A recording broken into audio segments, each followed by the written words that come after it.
예, 한 달에 한 번 두 분을 만나고 있습니다. 지역주의를 깨뜨리기 위해서 애를 쓰고 있는 두 분이죠. 국민의힘의 전략 지역인 호남에서 활동 중인 천하람 국민의힘 전남 순천갑 당협위원장, 그리고 민주당의 전략 지역인 경북에서 활동 중인 임미애 민주당 경북도당 위원장 두 분입니다. 어서 오십시오. 네, 안녕하십니까. 예, 오랜만에 두 분도 만나시네요. 네, 지난번에 뵐 때는 더웠는데 벌써 가을이 성큼 왔네요. 예, 네. 추석 연휴 때 아무래도 좀 지역 민심을 청취하실 기회가 좀 있으셨을 것 같은데, 네. 좀 어떤 말을 좀 많이들 하시던가요?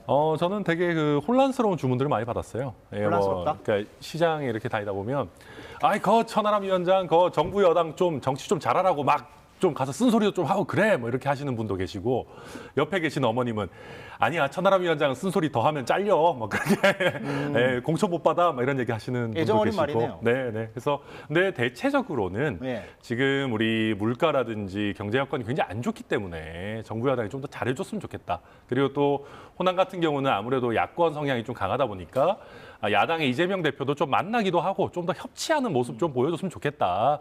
그런 얘기들 많이 해주셨었죠. 예. 네. 이정현 전 의원과는 교통 정리가 끝났습니까?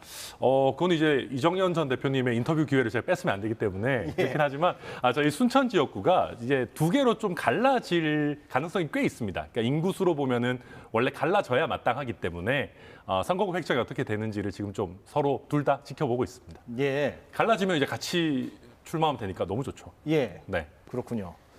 임미애 위원장은 어떻게 좀 추석 때 어떤 말씀을 좀 지역에서 많이들 하시던가요?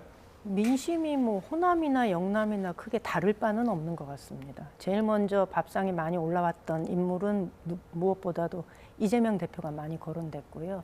아무래도 그 기각이 되면서 정치적 부담을 좀 많이 덜은 상태. 예. 그런데 또 구치소에서 나오면서 첫 일성이 검찰에 대한 비난의 발언보다는 정치 본연의 모습을 좀 살리자라는 메시지를 주면서 사람들이 이재명에 대한 좀 기대감을 갖게 하는 그런 발언이었던 것 같고요. 그리고 무엇보다도 이제 그만 싸우고 좀 밥상 물가 좀 챙겨라. 이러다간 진짜 뭐 어떻게 살아갈 수가 없다라는 얘기를 정말 많이 했었죠. 예. 임미애 위원장께서는 그때 벌써 오래 전이군요. 이 자리에서 그 총선 출마 지역구를 고민 중이라고 말씀하셨는데. 네. 네, 고민이 끝났습니까? 저희가 아직 선거구가 획정이 안 됐어요. 저희가 예. 군이 빠져나가면서 예. 예천이 붙을지 울진이 붙을지 아직 뭐 선거구 획정이 안 된 상태여서 상황을 조금 더 지켜봐야 될 것 같고요. 이게 다 현역 의원들의 그러네요, 기득권 지금. 지키기거든요. 예. 왜냐하면 이게 늦게 확정하면 할수록 도전자들이 더 골치 아파요. 그러니까 그러네요. 현역 의원들이 그래서 이게 원래는 1년 전, 선거 1년 전까지 해야 되는데 예. 맨날 이런 식으로 미뤄가지고 이 현역 의원 기득권 지키기 하고 있는 겁니다. 실제로. 예. 언제쯤 확정이 될까요, 그러면? 모르겠습니다. 저희도 예. 천 위원장님 얘기한 것처럼 좀 빨리 확정이 되어야 뭐 움직여도 움직일 텐데 지난번에도 근 한 달 정도 앞두고서 선거구가 획정이 되면서 봉하와 영주에서 각각 선거구가 분리되어 있을 때 후보가 경선까지 해가지고 다시 두 사람이 붙어서 한 사람이 탈락하고 이런 경우가 있었거든요. 예. 그래서 저희는 이 선거구 획정이 빨리 되어야 된다는 것. 그다음에 또 하나는 경북이 워낙 넓지 않습니까? 그리고 선거 때 민주당 후보가 관심을 가져본 적이 없어요. 그래서 권역별로 좀 주식시장이 바닥을 칠 때 대장주가 시장을 이끌어가는 것처럼 대장주를 좀 발굴해내는 게 저희 입장에서는 굉장히 중요한 문제여서 그 일도 함께 해보려고 합니다. 인물 발굴. 그렇죠. 예, 잘 됩니까? 노력하고 있습니다. 지금 대장주 나와 계신 거 아니에요? 예. 저 혼자 갖고 되지 않아서. 예, 알겠습니다. 그 선거구 획정 문제는 아무튼 좀 심각하네요. 심각하다고 말씀드릴 수도 있겠네요. 진짜 그렇습니다. 예. 유권자들의 알 권리나 선택권 권리도 다 침해하거든요. 예, 그러니까요. 예. 강서구청장 보궐선거 본투표가 내일인데 사전투표는 아시다시피 지난주 금요일과 토요일에 이미 있었습니다. 투표율 잠깐 보고 올까요? 예, 맨 왼쪽이 엊그제 있었던 강서구청장 보궐선거의 사전투표율입니다. 22.64%인데 비교적 높아요. 예, 왜냐하면 비교를 해볼까요? 작년하고 재작년인데요. 작년에 이제 6.1 지방선거가 있었고 그때 이제 강서구입니다. 저 수치는. 강서구의 사전투표율이 20.43이었는데 나중에 다 합친 전체 투표율은 52를 찍었고요. 재작년에 4.7 재보궐선거 지방선거가 있었죠. 그때 이제 오세훈 후보가 다시 서울시장이 되었던 그 선거인데 그때 이제 사전 투표율이 21.459, 종합 투표율이 56이어서 이번이 오히려 가장 높습니다. 물론 근소한 차이긴 하지만 그래서 투표율이 어떻게 될 것이냐, 또 그렇게 나오는 투표율이 두 당 어느 쪽에 유리할 것이냐. 물론 지금 양당은 다 이번 사전 투표율에 대해서 아전인수라고 표현하셨는데 네. 아무튼 유리하게 해석하고 있는 것 같긴 한데, 예, 전 위원장께서는 어떻게 보십니까? 제가 괜히 아전인수라고 자진납세를 했나. 실제로 사전 투표율이 높은 걸 가지고 여당에 유리하다라고 해석하기도 조금 어려울 것 같습니다. 왜냐하면 실제로 사전 투표 현장에 가셨던 분들 보면은 조금 젊은 세대에서 사전 투표율이 열기가 높았다. 왜냐하면 이번 강서구청장 보궐은 본 투표가 휴일이 아닙니다. 예. 일반적인 지방선거는 전체가 다 하니까 휴일이지만은 그렇기 때문에 이제 본투표 날에 투표하기 어려운 좀 직장인들이 많이 투표하는 거 아니냐라는 해석들이 많았고, 네. 그렇다라고 한다면 지금 국민의힘이나 윤석열 정부에 대한 2030, 40의 지지세는 그렇게 강하지는 않거든요. 예. 그래서 지금 이 사전투표율이 높다라는 거는 국민의힘에게 유리하다라고 보기는 조금 어려운 그런 수치고, 저는 오히려 주목하는 것은 본투표율이 얼마나 올라올 것인가. 저는 오히려 본투표에서는 국민의힘 지지 성향의 표심이 조금 더 많이 투영될 것이다. 그렇게 예상합니다. 아무래도 고령층이 더 많이 투표를 하기 때문에. 그렇죠. 그럼 종합 투표율은 어느 정도 나올까요? 물론 이거 뭐 예상하는 게 좀 무의미한 면도 있긴 이게 합니다만. 좀 웃긴 게요. 예. 지금 국민의힘 입장에서는 계속해서 투표율이 별로 안 높을 것이다. 뭐 안 높은 게 유리하다. 이런 식의 얘기들을 많이 해왔는데 이제는 그 생각을 완전 바꿔야 됩니다. 사전 투표율이 이 정도로 높은데 본 투표율이 얼마 높지 않다라고 하면은 이건 국민의힘 입장에서 가장 안 좋은 것이거든요. 고령층이 투표를 잘 안 했다는 그렇죠. 얘기가 될 수 왜냐하면 있으니까. 제가 지금 걱정하는 거는 이번 선거가 김태우 후보와 국민의힘에게 안 좋다, 쉽지 않다라고 하는 것들이 굉장히 많이 알려져 있습니다, 지금. 그러면 본투표에 나오셔야 될 국민의힘 지지층에서 이거 투표해봤자 소용이 있겠냐. 마치 지난번 지방선거 때 민주당이 겪었던 것과 비슷한 분위기로 갈 수 있거든요. 그래서 오히려 지금은 국민의힘에서 본투표를 많이 하게끔 하는 형태로 메시지 방향을 확 바꿔야 된다. 저는 그렇게 봅니다. 예, 임미 위원장은 좀 어떻게 해석하십니까? 제가 선거 지원을 한번 가봤거든요. 근데 강서구예요? 네네, 갔는데 저도 느끼기에 제가 볼 때는 국민의힘 지지자들이 사전투표에 그렇게 참여하는 비율이 높지 않았을 거라는 생각을 해요. 그러니까 저희가 이야기를 드렸더니 사전투표에 대한 불신이 좀 있으세요. 국민의힘 그렇죠. 지지자분들께서. 이건 부정투표로 연결될 가능성이 많다. 사전투표하면 똑바로 지켜라. 뭐 이런 이야기들을 저희한테 대놓고 하시는 걸로 봐서 그분들은 그 본투표 날 투표를 하겠다 이렇게 얘기하시거든요. 예. 그렇기 때문에 만약에 본투표하는 날 투표율이 많이 올라가게 되면 그날 어쩌면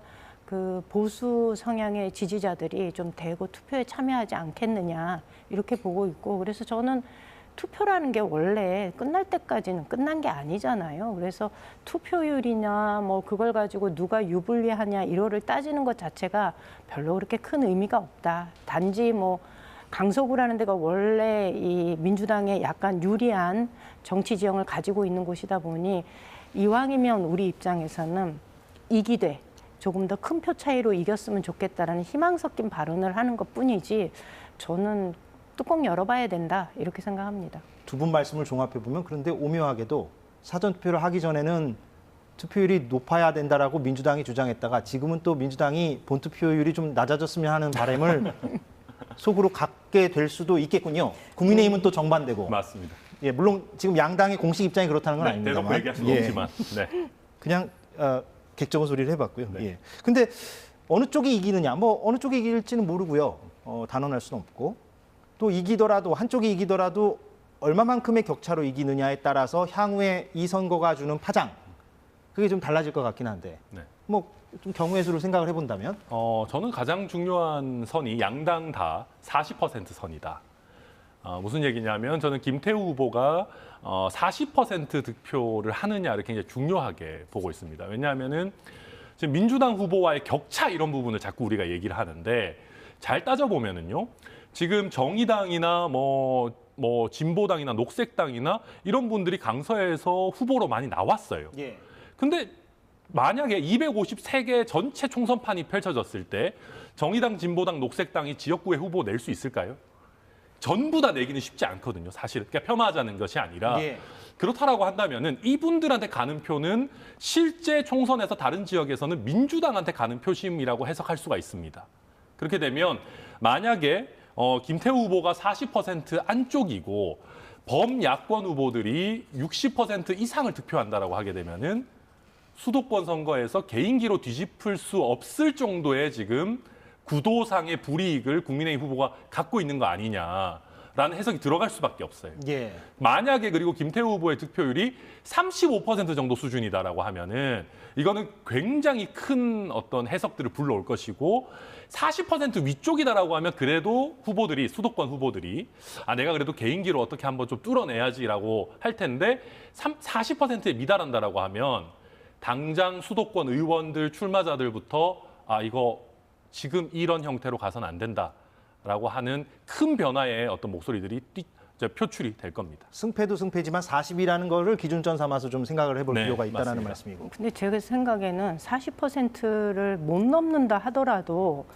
국민의힘 지금 내부 분위기로 봤을 때 어떤 뭐 큰 변화가 있겠나. 그런 면에서는 큰 변화 없을 거다라는 생각을 좀 하고요. 너무 네. 악담하시는 거 아닙니까? 지구도 정신 못 차릴 거다 이런 얘기 아닙니까? 정확히 아니 그게 말씀하셔서 왜 그렇지. 그러냐 하면 네.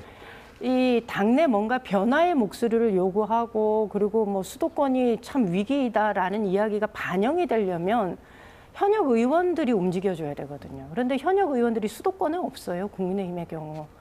굉장히 안정적인 영남 지역권에 이렇게 배치되어 있다 보니까 그들은 그렇게 위기감을 느끼지 않거든요. 그러다 보니까 뭐 실제로 40% 넘지 않는다 하더라도 국민의힘 내에서 어떤 변화의 기류를 감지하기는 쉽지 않다 이렇게 보고요. 오히려 저는 민주당한테 언론과 여당이 이상한 프레임을 만들어가는 것 같아요. 이게 뭐 압도적인 차이로 이기지 않으면 마치 민주당이 뭔가 제대로 못한 것처럼. 예. 네. 그리고 적은 표 차이로 이기게 되면 졌지만 잘 싸웠다는 분위기를 지금 스스로 만들어 나가는데 뭐 언론도 협조하고 있는 거 아닌가. 그래서 이번 선거가 굉장히 이상한 프레임으로 진행이 되고 있다는 생각이 좀 들어요. 예. 그럼 임미애 위원장 입장에서는 압도적으로 이기지 않더라도 네. 이기면은 평가해 줄 수 있다. 그럼요. 선거라는 예. 건 그래요. 이번 선거는 어쨌거나 각 진영의 지지자들이 최대 결집하는 선거이기 때문에 거기에 중도층이 얼만큼 이 투표장에 나오느냐가 중요한 거 아니겠어요? 저는 그 차이만큼 득표가 벌어질 거라고 생각을 하거든요. 그런데 지금 압도적으로 이기지 않으면 마치 민주당이 뭔가 굉장히 큰 잘못을 한 것처럼 그래서 이재명 대표의 리더십에 문제가 있는 것처럼 예. 언론이 만들어 나가는 분위기는 굉장히 잘못된 거다. 프레임이다. 네. 에 동의하십니까? 아니 뭐 그렇게까지 프레임은 아닌 것 같고요. 이재명 대표도 분위기 좋다는 거 알고 계신 것 같아요. 그러니까 오는 거죠. 사실. 어제 방문했죠. 원래면 사실 이재명 대표가 온다라는 거는 어떤 근데 의미에서는 김기현 대표도 가긴 갔지 않습니까? 맨날 오시잖아요. 김기현 예. 대표는 맨날 오시는데 이재명 대표가 퇴원해서 바로 강서구에 온다라는 거는 되게 큰 메시지거든요. 그리고 이게 지금 아슬아슬한 판이라고 하면은 못 갑니다.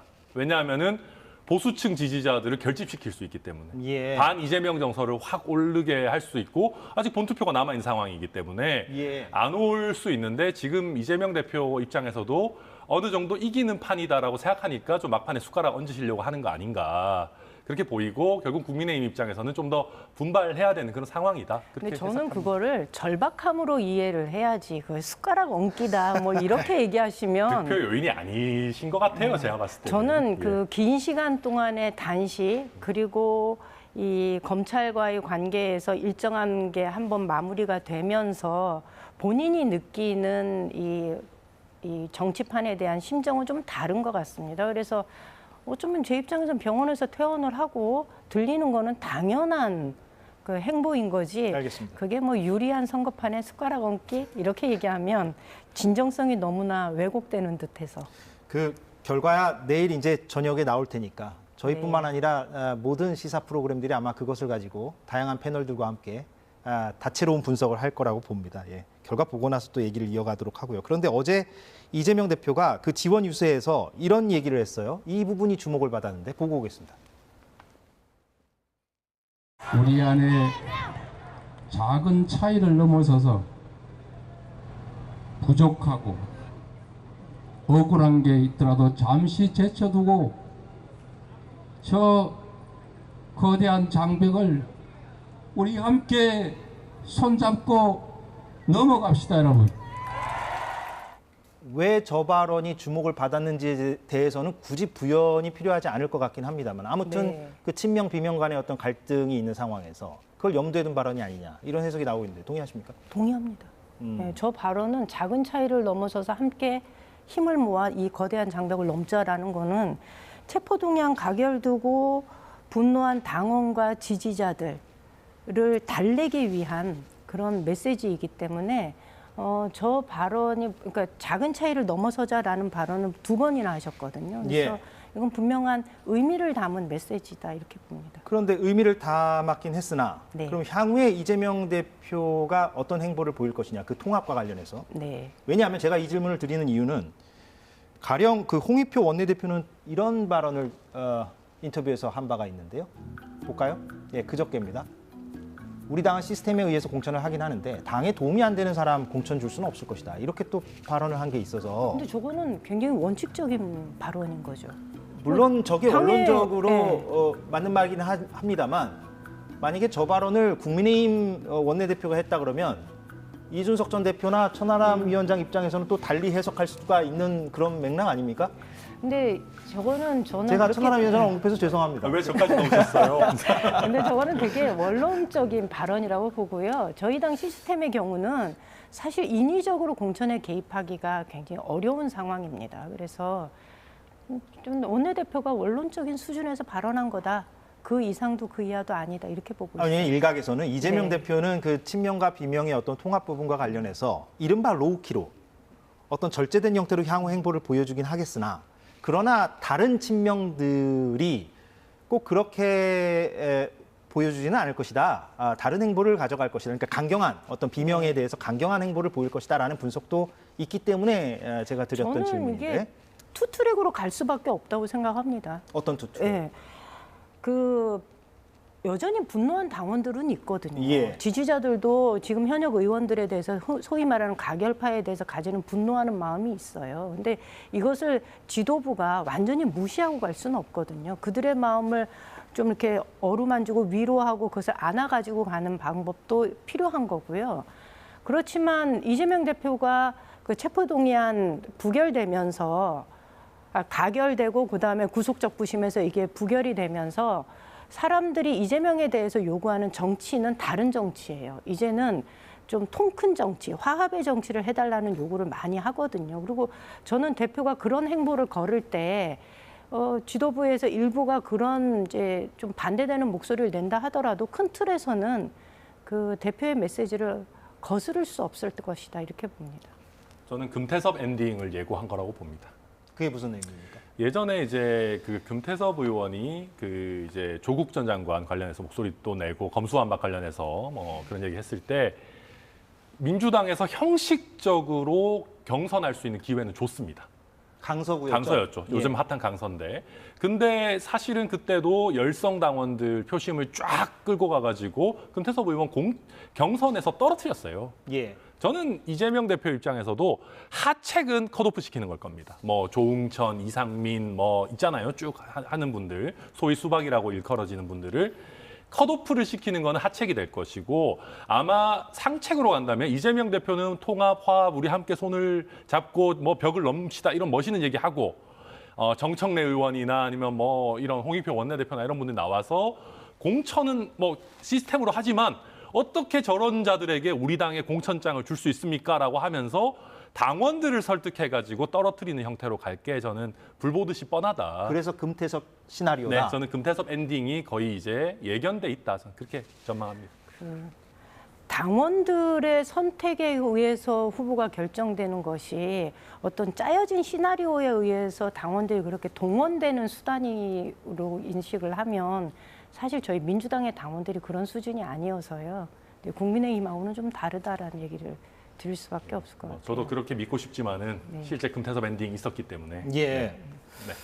알겠습니다. 예, 두 분의 어떤 시각 차이도 좀 느낄 수가 있었고, 예, 그 정청래 최고위원이 오늘 인터뷰에서 이런 표현을 했더라고요. 그 가결표를 던진 의원 모두를 색출하는 거는 불가능하고 바람직하지도 않다. 네. 그 의원 개개인이 소신 투표하는 것이니까. 그렇죠.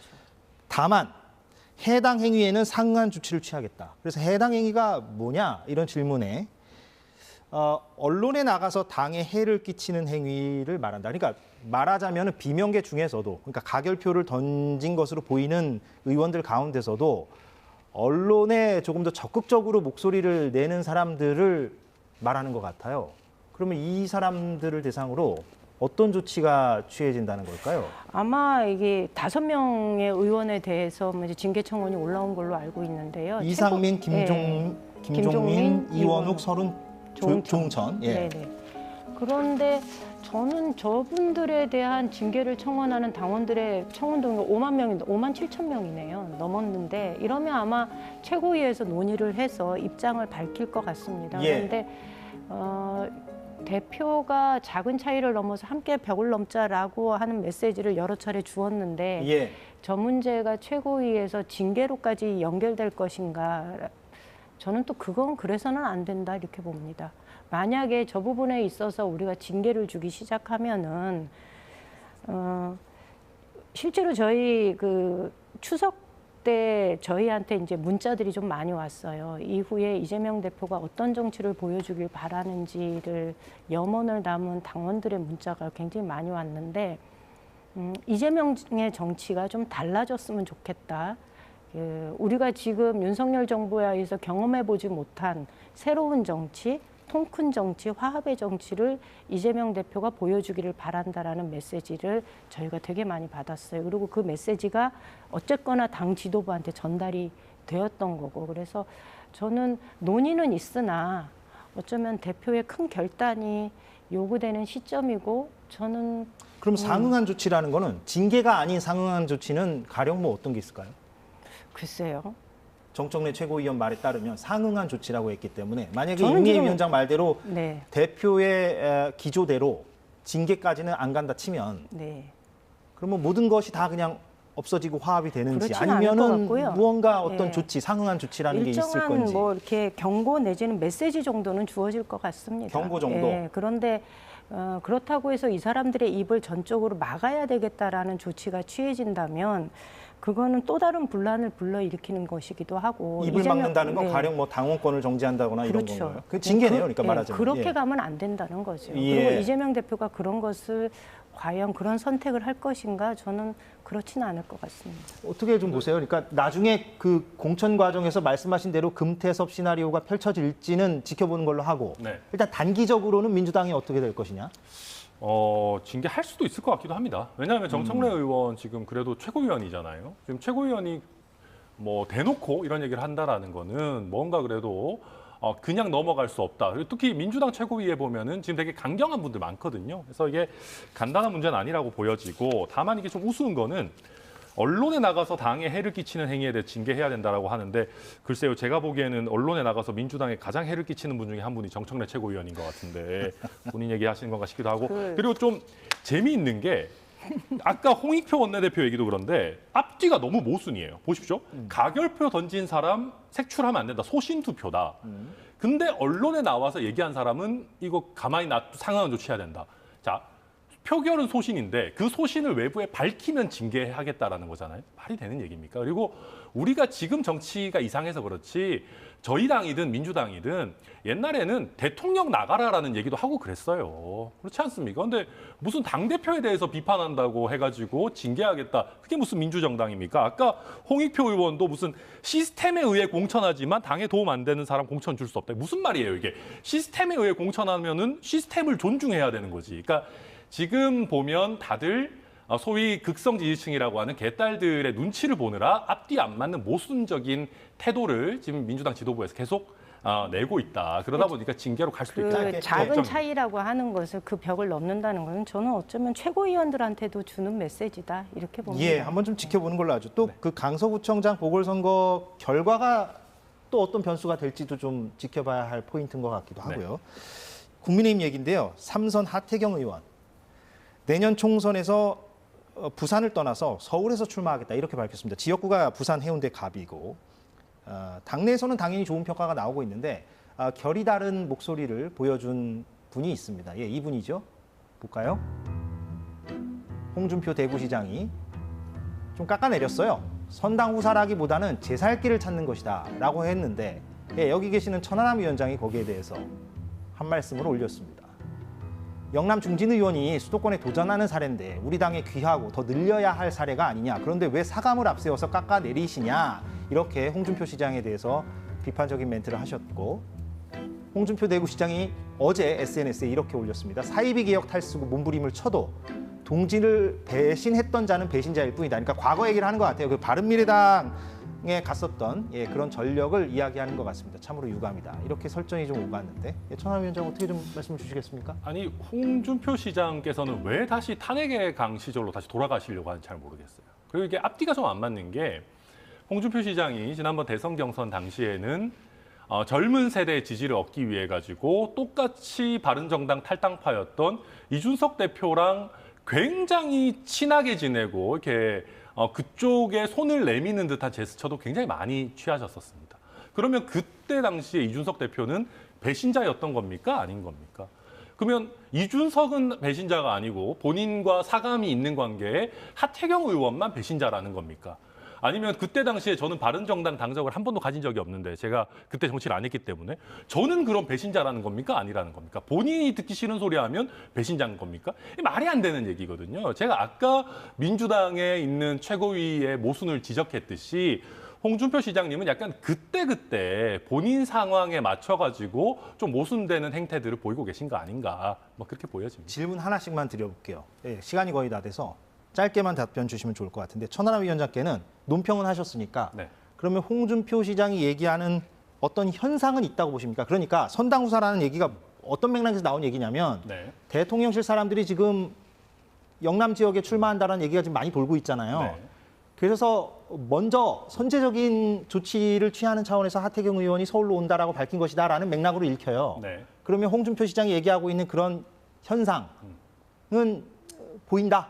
저는 일부 있다고 보는데 그렇다 하더라도 그 지역에서 무소속 출마하겠다라고 버티는 것보다는 훨씬 나은 선택이다라고 생각합니다. 일부 그런 현상이 있다 할지라도 네. 예. 임미애 위원장께는 그 민주당 얘기를 좀 물어볼 수밖에 없겠는데 네. 예. 86세대 이른바 586 네. 의원들이 저도 586이었어요. 아 예. 네, 의원은 아니시니까. 네. 예, 우상호 의원은 뭐 총선 불출마 선언을 네. 했고 또 홍익표 원내대표는 서초군가요? 네. 예, 옮겼죠. 그래서 네. 이제 높은 평가를 받고 있는데 아무튼 그 86세대들이 좀 자리를 좀 내줘야 되는 거 아니냐 이런 문제가 계속 나오고 있는데 여기에 대해서 좀 네. 어떻게 생각하십니까? 동의하고요. 그런데 저는 세대여서 586 세대여서 내려놔야 된다는 게 아니고 저는 586뿐만이 아니라 문재인 정부 때 내각에 참여했던 분들, 그다음에 청와대에 그 국정을 담당했던 분들, 저는 수도권에 출마하겠다는 의사를 비치신 분들이 굉장히 많으세요. 근데 예. 저는 그분들 수도권에 가서는 안 된다. 오히려 그들이 가지고 있는 국정 경험이나 연륜들이 소위 험지라고 말하는 대구 경북 지역에 내려와서 주민들의 심판을 한번 받아보는 것이 필요하다. 그래서 뭐 추미애 전 법무부 장관이나 이런 분들 맨날 대구의 딸 이런 얘기 하세요. 대구 오셔야지요. 김수현 전 정책실장 내려오셔야지요. 아, 김수현 전 실장 고향이 어디죠? 구미입니다. 아, 예. 네. 그래서 저는 문재인 정부 때 내각에 참여했던 분들뿐만 아니라 청와대에 계셨던 분들까지도 대거 자신들의 정책이 실제로 그 지역 주민들한테 심판을 한번 받아야 된다. 그런 생각합니다. 알겠습니다. 예. 여기서 좀 마무리를 하죠. 또 그 강서구청장 보궐선거 결과가 나온 뒤에 또 한번 모셔서 얘기를 나눠보면 좋을 것 같습니다. 예, 두 분과 함께했습니다. 천하람 임미애 위원장이었습니다. 고맙습니다. 감사합니다.